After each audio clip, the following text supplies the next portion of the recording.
Salut à tous, c'est Emeline et aujourd'hui on se retrouve pour que je vous donne 5 conseils pour réussir vos stages infirmiers. Alors comme vous savez, si vous me suivez ou pas, si vous me suivez pas, je suis tout simplement étudiante infirmière en première année et j'ai fait mon premier stage donc au mois d'octobre et durant ce stage du coup j'ai appris plein de choses et donc grâce à ce stage je pourrais du coup vous donner les 5 conseils primordiaux pour que votre stage se passe bien, pour tout simplement réussir à bien rentrer dans l'équipe, etc., etc. Donc tout d'abord le premier conseil que je vous donne, c'est tout simplement de vous présenter à tout le monde quand vous arrivez. La première semaine souvent ça va être ça parce que le premier jour vous voyez pas forcément tout le monde de l'équipe.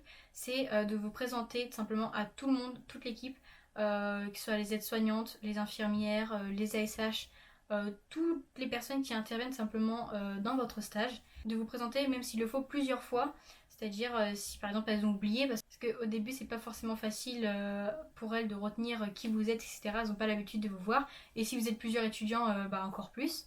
Donc donc simplement pour le conseil, c'est de vous présenter et même plusieurs fois s'il le faut, parce que si quelqu'un vient vous voir et vous demande oui qui vous êtes, qu'est-ce que vous faites là, c'est pas que c'est mal vu, mais c'est simplement c'est mieux de vous présenter par vous-même, hein. Ça montre déjà une première approche positive de vous, de votre caractère, de qui vous êtes simplement, hein. Le deuxième conseil que je peux vous donner, c'est de visiter le service ou de demander à ce qu'on vous fasse visiter le service. Parce que si par exemple à un moment donné dans le stage on vous demande d'aller dans ce lieu pour apporter quelque chose ou quoi que ce soit et vous connaissez pas où se situe le lieu, elles vont penser que vous cherchez pas à vous intégrer dans l'équipe et dans le lieu où vous êtes simplement. Donc quand il y a une laverie ou quand il y a la cuisine ou quoi que ce soit, c'est demander à ce qu'on vous fasse visiter, et si elles n'ont pas le temps, c'est visiter par vous-même. Regardez un peu où se trouve la pharmacie, où se trouve la salle de soins, l'office, ou toutes les choses qui sont sur le lieu de votre stage, qui vous sont importantes et qui sont utiles lorsqu'on peut vous demander des choses. Ce sera toujours mieux perçu par l'équipe si vous savez où se trouvent les choses. Le troisième conseil que je peux vous donner, c'est simplement de poser des questions.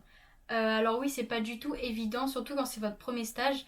C'est pas évident. Moi, pour ma part, il y a des questions, des fois ça venait pas. C'est-à-dire, j'assistais aux soins et je savais pas quelles questions poser. Donc, c'est super important de poser des questions. Elles m'ont fait la remarque aussi les premiers jours, me dire que je posais pas assez de questions. Mais c'est vrai que je me rendais compte moi-même, hein, mais c'est juste que je savais pas quelles questions poser. Alors, tout simplement, j'ai regardé un peu partout, j'ai farfouillé et les questions que vous pouvez poser, tout simplement, des questions sur la pathologie que vous voyez durant vos stages, des questions sur pourquoi faire ce soin, pourquoi cette personne, etc., etc. C'est des questions en fait basiques, mais les infirmières et les aides-soignantes, elles seront toujours contentes de répondre à vos questions, quoi qu'il en soit. Si elles peuvent y répondre, elles verront que vous êtes intéressé et qu'elles ne sont pas votre encadrante pour rien, quoi. Que vous êtes venu ici pour apprendre et donc poser des questions, ce qui est normal. Donc voilà, le troisième conseil, c'est simplement poser des questions. Essayez de trouver les bonnes questions et voilà, parce que poser des questions c'est très important. Le quatrième conseil que je peux vous donner, c'est tout simplement de faire des recherches chez vous, parce que des fois vous voyez des pathologies par exemple ou des soins ou des médicaments tout simplement. Les médicaments c'est très important, sur les antalgiques, leurs différents paliers, les différents médicaments dans chaque, enfin bref, faites des recherches sur tout ce que vous voyez durant votre stage, parce que des fois elles peuvent vous poser des questions ou elles veulent vous poser des questions, voir si, par exemple, oui, hier on a vu ça, est-ce que tu te rappelles ce que c'est? Est-ce que tu as fait des recherches sur ce que c'était? Parce que ça va montrer que vous êtes intéressé et que vous ne faites pas ce stage dans ce lieu pour rien. Parce que tout simplement, si vous voyez une pathologie, même si vous la connaissez, c'est toujours mieux de chercher en plus, de rapporter des détails et pouvoir même dire à votre encadrante ou avec les personnes avec qui vous êtes le lendemain, de dire oui, hier on a vu ça et j'ai fait des recherches sur ça, j'ai trouvé ci, j'ai trouvé ça. Et du coup, vous allez montrer que vous êtes intéressé et ça leur fait toujours plaisir. Donc tout simplement, le quatrième conseil, c'est de faire des recherches. Et donc le cinquième conseil, c'est montrer que vous êtes disponible, de répondre aux sonnettes, parce qu'il y a souvent des sonnettes et des fois elles n'ont pas le temps d'y aller ou elles sont occupées à faire autre chose. Avant qu'on vous dise excuse-moi, est-ce que tu peux y aller, c'est d'y aller par vous-même, tout simplement montrer que vous êtes disponible. Prenez votre place dans l'équipe, montrez que vous êtes là et que vous pouvez aussi faire des choses. Et si vous ne pouvez pas répondre à la demande du patient, simplement le rapporter à l'infirmière ou à l'aide-soignante qui, elle, pourra faire quelque chose si vous n'avez pas la capacité de le faire, simplement. Par exemple, écoutez ce qu'un patient demande à l'infirmière. Imaginons que vous êtes dans un soin et que le patient il demande à l'infirmière ou l'aide-soignante avec qui vous êtes, il demande de l'eau simplement, ou il demande quelque chose qu'il n'a plus. Vous pouvez tout simplement devancer l'aide-soignante ou l'infirmière.